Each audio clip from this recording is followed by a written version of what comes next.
Welcome everybody and happy Wednesday. We are so excited for today's special presentation. Before we get started, please be sure to use the Q&A and chat functions on Zoom to share any of your questions throughout today's program. We have a fantastic speaker here with us today, Dr. Sarah Skidmore from Skidmore Consulting, LLC. Dr. Sarah is going to be here to talk to us about being a futures-minded innovator. So before we jump in, it's my pleasure to introduce Dr. Skidmore. She is a leadership development consultant and an innovation practitioner. Her passion for the future of leadership, work, and learning drive the perspectives she brings to the leaders she works with. Her inclusive leadership and strengths-based approach impact her executive coaching and leadership consulting. Prior to being a leadership development consultant, she led marketing strategy for a variety of sectors, including small business, nonprofit, and global manufacturing. Dr. Sarah is currently based in my hometown of Orlando, Florida, and partners with clients worldwide interested in developing global leadership skills and developing strategic leadership skills. She is at the forefront of the intersection of innovation, leadership, and marketing.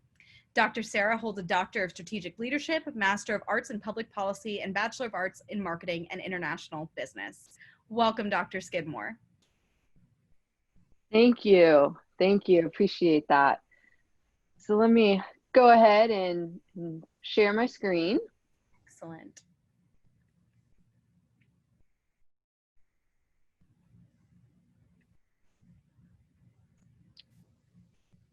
All right. You can't go wrong with a picture of my Labradoodle there. That is Clark Kent. He has been part of my consulting firm since the beginning of it. So always like to bring some smiles that way. So Sabrina, I just want to say thank you so much for the opportunity to have this webinar and to work through the concept of foresight. So as Sabrina had mentioned a bit about my background, I am an innovation practitioner, leadership strategist, you name it. There's a variety of ways that you can frame a clever title. Basically, I just work with organizations and leaders to help bring strategy that brings their vision to life. As regards to futures, I am an emerging fellow with the Association of Professional Futurists, which just means that I enjoy collaboration and community and working on foresight projects with others in the field. So for today's webinar and today's session, basically view it as a crash course, if you will, on the leadership principle of strategic foresight. And so a lot of times when I mention strategic foresight or even futures thinking, a lot of individuals and leaders have maybe never interacted with the word. They're not really familiar with what the concept is. And there's usually some type of interest. Okay, how can I bring this concept to my organization, to my small business, to my nonprofit, to my department? And so that's a little bit of what we'll talk through today. So some of the learning objectives we have today are just to grow an awareness of the leadership context, to gain a greater understanding of basic foresight principles, and then to recognize futures-minded techniques and practices and how you might be able to use them in your organization as we all are working through the global pandemic and the uncertainty that we are experiencing. So I always like to set up leadership conversations, and strategic foresight is definitely an aspect of leadership with an understanding of where we are with leadership overall. So from Gallup research, we can see that there are trillions of dollars that are potentially lost every year due to poor management, lost productivity, disengaged employees. And so one of the critical ways that we can overcome these losses is through our leadership, our leader style as individuals, but also the strategies that we put in place in our organizations. Again, we can see Gallup research that shows us that even over a multi-year study, that engagement is still an issue. We still have the majority of people in our organizations not identifying as fully engaged. Though there has been growth over the years, we have a lot of work that we can still do and a lot of opportunity to capitalize on having engagement with our employees and the leadership styles that we offer. And we'll talk here in a minute about why Foresight is connected to that. Again, this idea of lack of engagement, disengaged employees is really important because organizations face both direct and indirect costs that can be quite catastrophic to smaller organizations when we lose our human capital and we have employees that are selecting other places of employment. And it's just important to keep that in mind, that we really want to keep that human capital. We really want to keep our employees engaged, because that will help us achieve our business strategy and our desired outcomes. So this slide definitely has a lot of stats. I'm not going to talk through all of them, but we get the understanding that employees are looking for professional growth opportunities. They are looking for ways to grow within organizations today. And so Foresight work and Futures work is one way that we can help employees in our organizations stay engaged, while we are also setting forth future strategy for where we'd like to move our organizations. So one of the final graphs here I have about some of the statistics about engagement. Again, we have research from Gallup that really highlights some of the quantitative benefits that are accompanied with employee engagement and leadership. And you can read more about this research in the book, It's the Manager. That's a 2019 publication. I definitely recommend it. But one of the things I often ask leaders is, could your organization benefit from an increase in any of these areas, an increase in higher sales, an increase in profitability? Could your organization benefit from it? And oftentimes the answer is yes. And so one of the ways that we can help organizations do that is modeling leadership and leadership strategy. So with this whole context in mind, I spent several years doing research and client projects, action learning, developing a solution. How do we help build engagement in our organizations, regardless of context? And through that work, something that I've found to be true is that being passionate about leadership demands that an individual, that a leader, leverages foresight in their context. So I'm really excited to dive a little bit into what foresight is here today and how we can leverage that in our organizations. So here's a quick 2-minute video just to give you a little bit of an overview of what we're going to be talking about.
Okay, so with that frame, we're going to be looking at some of the principal areas of the Stronger Leader Development solution today.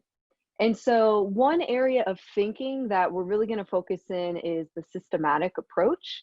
That's really important when we look at futures and what systems are we trying to create, what systems are we trying to change and adapt for better. And then, of course, the other area in particular, which is part of today's title, is specifically looking at the role of being a futures-minded innovator within your organization and within your context. So if you're sort of wondering, okay, what is Foresight? What's just a basic sort of understanding of what it is? Foresight really allows us in organizations to use methods, strategies, tools that allow for individuals to ideate and influence long-term futures. So that means we basically have a tool belt of methodologies, systems that we can put in place that are scalable. So one of the favorite aspects of the book Small Business Foresight by Will Wright is that he in his research demonstrates that foresight principles, regardless of the size of your organization, you could be an international organization all the way down to a very small startup. Foresight principles are applicable to any organization. It's just a matter of how we would scale them and which particular tool that we will use in your context. Overall, foresight, this again, long-term thinking, so we're thinking 15, 20 years out, allows us to enhance our planning, enhance our leadership, grow in effectiveness, and those are sort of individual traits. And then when you think about your organization, foresight allows us to do visioning processes and ideation and build these long-term strategies. So again, from the book I just referenced, this is one of my favorite quotes as well, is the future cannot be known, but we can make some very good educated guesses about the future. And that's what futurists do, make educated guesses about the future. So in the world of futurists, we do not believe that there is one destined future that is already predetermined. We believe that the work and strategies of leaders and organizations today have the ability to shape and influence what is to come in 5 to 10 to 15 to 20 to 50 years into the future. So what does that mean? How do you even go about figuring out what's going to happen in 10 years, 15 years, 20 years? Well, the idea is that through different methodologies, we are able to ideate and dream, just imagine what potential futures could be, alternative futures could be. They're not always positive, right? A lot of the work of futurists is putting together different ideas for teams to consider and work through. So we are really, when we talk about foresight work, we're really in this space of looking, 10 plus years. Often in organizations, we're in this space of 1 to 5 years where we're trying to figure out, okay, what should we do to stay ahead of the market? How should we stay ahead of our competitors and things of that nature? That's especially true now during the pandemic when we've had a variety of industries and sectors be nearly washed away because of different social distancing, different government mandates to be closed and whatnot. So really, when we talk about foresight work, we are dreaming of that future, that distant future, selecting from those ideations that come up, and then creating strategies that we can implement today that will help our organization achieve that desired future in the years to come. So another awesome research and resource, if you are really interested in digging a little bit deeper into what foresight is after today's webinar, is the book Futuresmart. And here's one of my favorite quotes from that resource. You cannot use yesterday's tools, ideas, business models, or tech to deal with the challenges coming in your business. You need an entirely new mindset, tool set, organization structure, and supply chain. And I think many of us can see the truth of that, especially in this era where everything is pretty much virtualized. Futuresmart leaders, they shape the future. They are innovators of tomorrow. They are pioneers of the future. And that really goes back to that time zone thinking of, we're really dreaming and envisioning what can be in 15, 20 years out, so that our business practices that we put in place today will help us get there.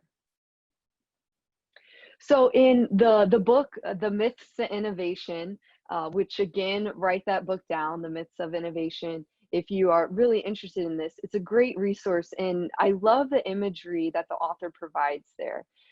Often we think that innovation and creativity work should be as simple or as mechanical as opening a soda can, a can of soda, taking a bite in a sandwich, something very simple. It's very concrete, it's very repeatable, but yet at the same time, we hold creativity and ideas as something that's very complex and very valuable. So what about you? What about your business?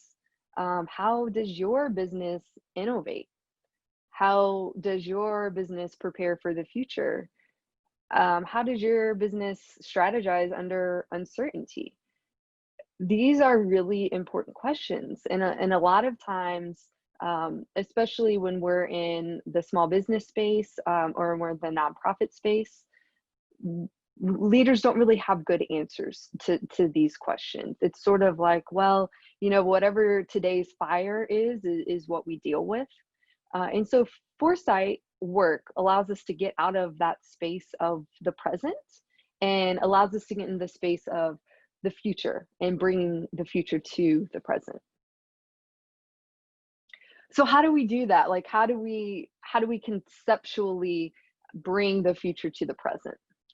So I wanted to make sure that everyone who participated in today's webinar left the webinar with a tool that they can use right now in their context.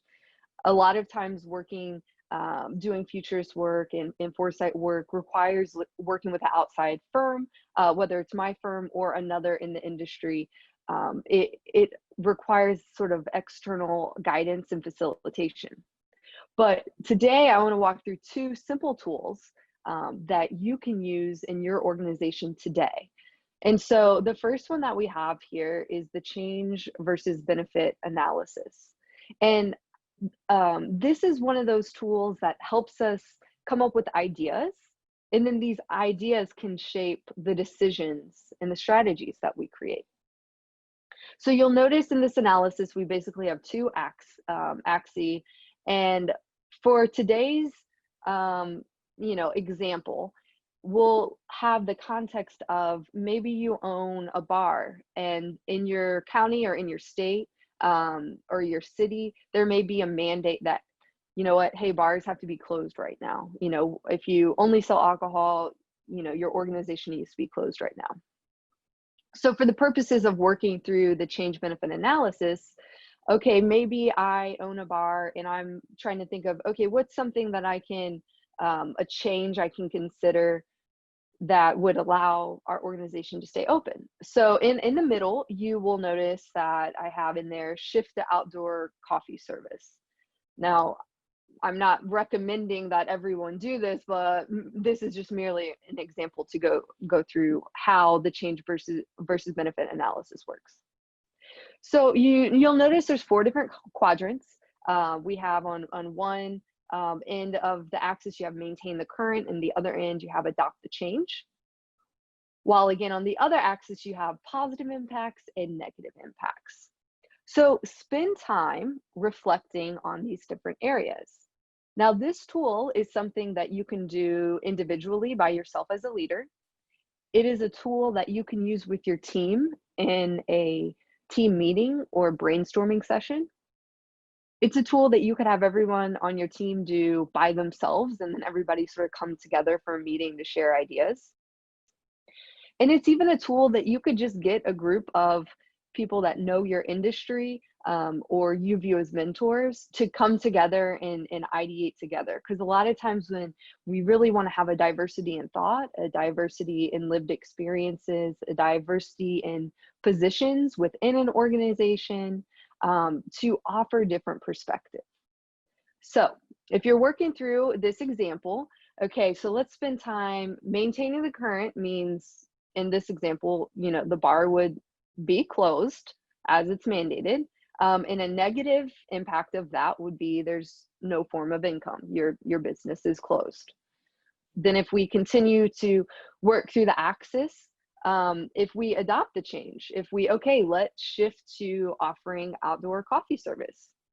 What could be a negative impact of that? Well, you may, have safety risks that you have to account for, whether it's social distancing, whether it's cleaning materials, whatever that may be involved. On the other side, if you adopt the change and you're looking for positive impacts, a couple examples could be, well, now you are generating some form of revenue. You are able to keep some individuals employed, and your business is functioning in some type of capacity. So basically, this is just an illustration of how you would go about filling out the analysis. And the goal is that you would put a ton of ideas in there, and that what you come up with this analysis would then help you and your organization shape the decisions that you need to make. So the second tool for everyone sort of to walk away with today's session is the Futures Wheel. This is one of my favorite Foresight tools because I have yet worked with a client or an organization that we could not use this tool. So this is something that is applicable for literally any situation. So if we stick with the example of the bar being mandated to be closed, in the middle we have, okay, shift to outdoor coffee service. So with the Futures Wheel, you'll notice that there's different rings, expanding rings. So you have the level 1, you have the level 2, the level 3. And I go into more detail about how you can use this tool in the workbook, Stronger People Leaders, which is available for sale online. But basically what you want to do is think, okay, so if we shift to the outdoor coffee service, what are some of the first things, the first implications, the first consequences that would happen? So again, 3 that come to mind just for this example is, okay, well, you would need to invest in new equipment. If you were a bar, you might not have had all the equipment to make all the fancy different coffee drinks. You would need to buy the coffee from somewhere. And if you're shifting to this outdoor space, you would have your outdoor space to offer as a potential venue. So, you'll have people there drinking coffee. What else could happen while they're out there drinking coffee?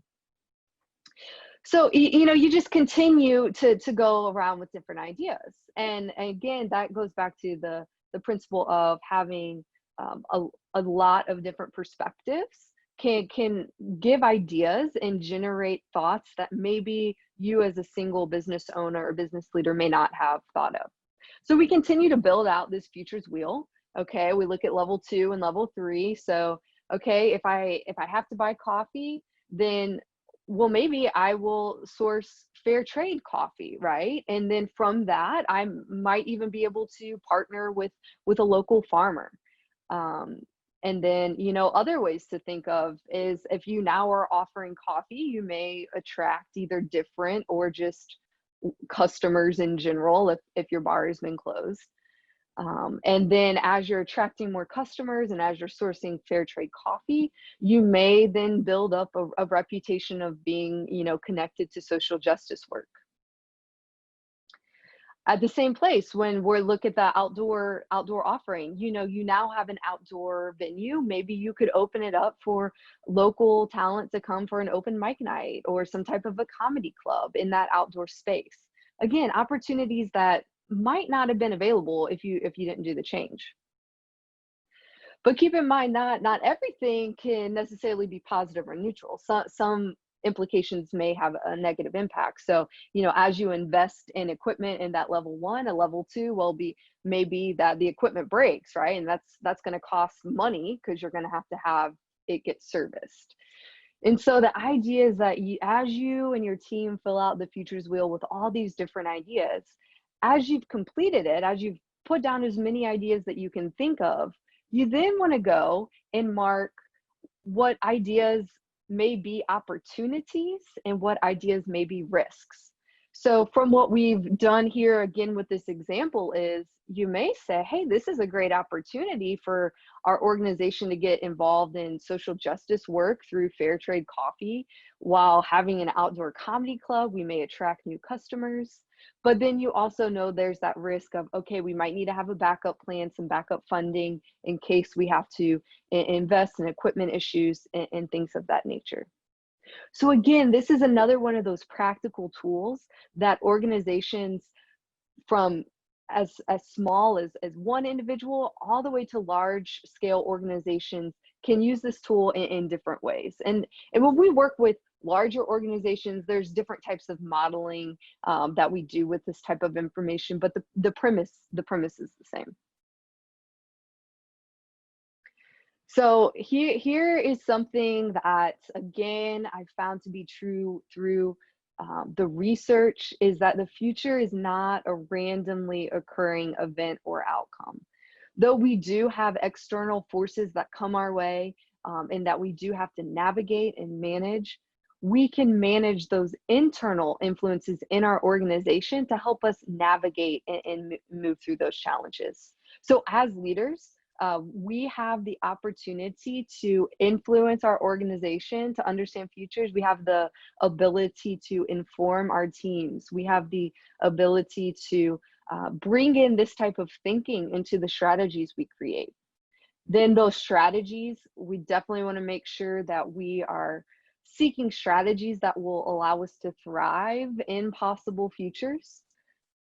And then at the end of the day, we want to make sure we're implementing those strategies. And again, this is the piece that sometimes is difficult when we're focusing on today's fire. And so it sort of helps us get out of being in that present space to making sure that our actions today are helping us get to where we want to be in the future. So, the future should impact all facets of leadership. Because when you think about 10, 15, 20 years out for your organization, for your nonprofit, where we want to be in 10 to 15 to 20 years, we want to make sure that the practices we have today are helping us get there. That's everything from succession planning to leadership development to our customers. Going back to the statistics that we worked through at the beginning of the presentation about the importance of having engaged employees. And so when we do foresight work and futures thinking, it allows us to build that shared vision with others on our team so that they have buy-in and that they're motivated toward that vision, that idea, and they are going to be more engaged in the work that they are doing today as they are a part of that shared vision for the future, that they feel part of that work and that they feel like they are helping create that future. So pairing the concept of futures with the appropriate technique really allows leaders to impact their organizations. And so keep in mind the two techniques that we just worked through were the change versus benefit analysis, as well as the futures wheel. And again, those can be applied to any context, regardless of if you are a for-profit organization, if you're a nonprofit. Now, who participates in those activities will vary based on your organization, but the fact that you can apply them is true for any organization. So again, I invite you to take a moment to reflect and how has the pandemic impacted your current context, your organization? What challenges have you had to overcome? A lot of organizations in the past couple of months made shifts because they had to, just making shifts to keep their daily business moving and moving forward. But what about if we take time to pause right now and again think about that 10, 15 years out? Where do we want our organization to be? And how can we start implementing those practices now? So how might Foresight help you and your organization innovate? So this is just sort of a crash course on leadership, and I hope that you know, you're able to walk away from the session with a greater awareness of leadership, a greater understanding of foresight. It can be very complex, and the ability to use one of the tools that we work through in your work. So Sabrina, I don't know if we can open it up for questions or for feedback. I went through the content, but I would love if, you know, if anyone has any questions, to go ahead and put them in the chat and we'll see what we can do. Excellent. Thank you so much, Dr. Sarah. Yeah, folks, please use Q&A or chat if you have any questions that you want to talk through or get some insights on from Dr. Skidmore. We'll give it a few minutes here just to see if any of your questions are coming in. In the meantime, I will take over the screen.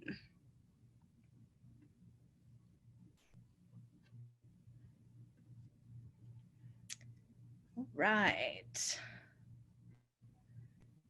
Well, this was really great for me in thinking about the different teams at NGLCC and how we all function. You know, we always say we're different legs on a stool. And if you take one of those legs away, the whole stool topples over.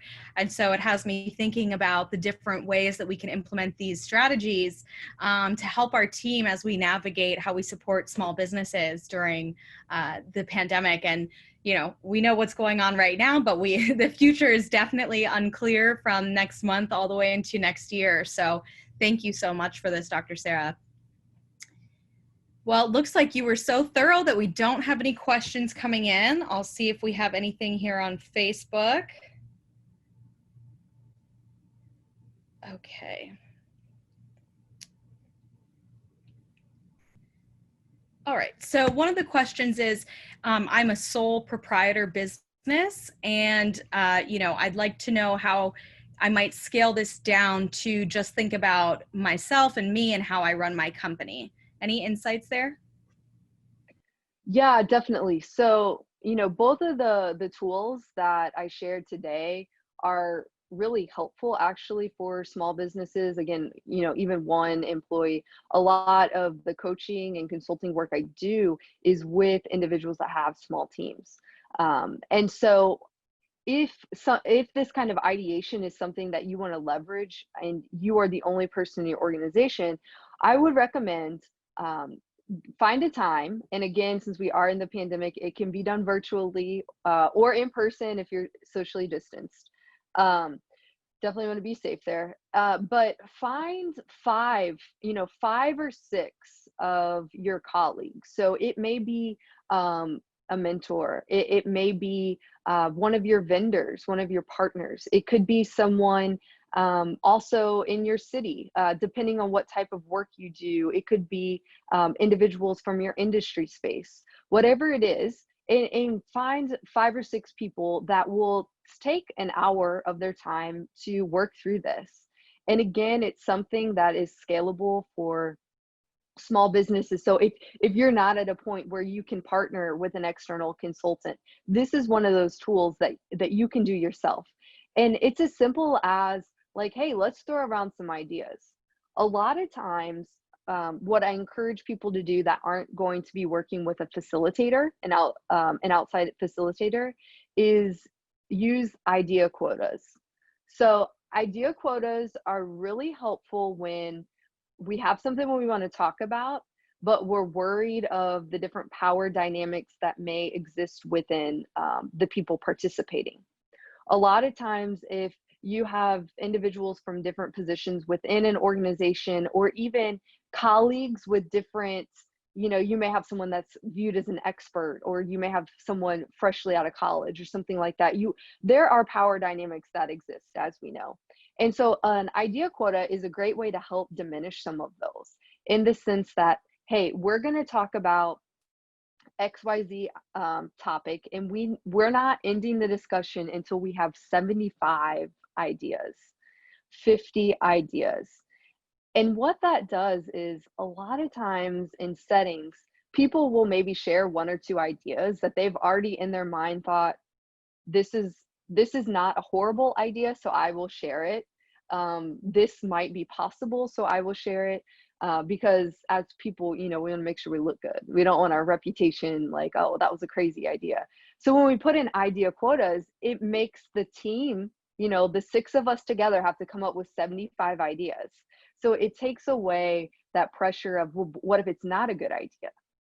And then when you start coming up with these ideas after 20 or 30 or 40 ideas, you start getting into some that are pretty like out there and radical. And that's really where in these brainstorming sessions, that's the space you want to be in. Because when you have those sort of crazy ideas or out there ideas, that's where the creativity takes place. That's where the innovation takes place. It doesn't take place in the first handful of ideas that come out.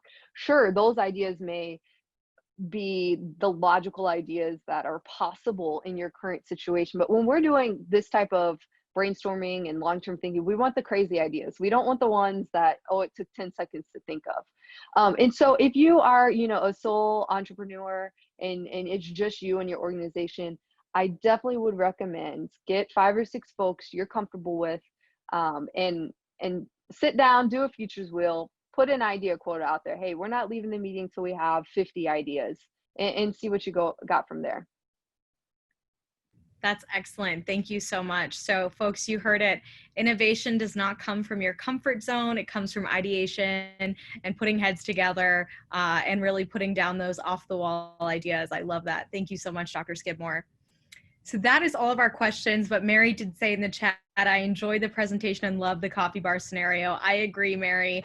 I love when we can bring some of these real world examples and talk about how to apply them to their businesses. So Dr. Skidmore, thank you so much for sharing your time and expertise with us today. I hope that everybody was able to take away valuable information to help them learn and grow and scale their companies and think about the future of their companies, even in what is an otherwise unsettling time. So thank you so much for that. Folks, we are here every Wednesday from 2 to 3 p.m. Eastern for NGLCC Webinar Wednesdays. You can find out more at nglcc.org/webinars, or you can email us at webinars@nglcc.org. Don't forget to mark your calendar. This Friday, we have a very special event with the Biden-Harris campaign, Out for LGBTQ+ Business, a virtual town hall with NGLCC and the Biden-Harris campaign. I will go ahead and drop that link here into the chat, and hopefully you were able to see NGLCC's announcement earlier this week that for the second time in our organizational history, we have endorsed a presidential candidate. So we are very, very excited to back the Biden and Harris campaign for a future that is inclusive of all small businesses and economic growth inclusively. So I just dropped that the link there in the chat. So please take the time to join us, or you can email us at info@nglcc.org if you missed that in the chat, or you're streaming on Facebook Live but still want to find out how to join. We'll see you back next week for another NGLCC Webinar Wednesdays. And once again, thank you so much, Dr. Sarah, for being here. Thank you. Have a good one, everybody. Bye-bye.